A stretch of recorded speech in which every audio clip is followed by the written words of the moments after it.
বানাচ্ছি দারুণ সোজা একটা রেসিপি, ট্যাংরা মাছের রসা।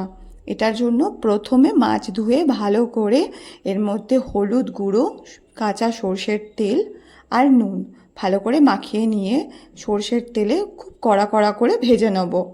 মাছ ভাজা কমপ্লিট হয়ে গেলে ওই তেলের মধ্যেই সামান্য একটু তেল অ্যাড করে দিয়েছিলাম কালো জিরে ফোড়ন। তারপরে এর মধ্যে একটা পেস্ট দিয়েছিলাম টমেটো আর আদা বাটা। এই পেস্টটা ভালো করে একসাথে মিশিয়ে নিয়ে এর মধ্যে দেব নুন, বেসিক কিছু মশলা দেব যেটা হলো হলুদ গুঁড়ো, ধনে গুঁড়ো, জিরে গুঁড়ো, ঝাল লঙ্কার গুঁড়ো। এরপরে এই মশলা থেকে তেলটা ছেড়ে দিলে জল দিয়ে দেবো। জল মশলা সব কিছু একসাথে ভালো করে মিশিয়ে ফুটতে দেবো। ফুটে উঠলে মাছগুলো দিয়ে দেবো এক এক করে। এরপর ঢাকা চাপা দিয়ে আরেকবার কিছুক্ষণ ফুটে মাছের গায়ে ঝোলটা ভালোভাবে ঢুকে গেলে এর উপর থেকে কাঁচা লঙ্কা আর কাঁচা সর্ষের তেল নামিয়ে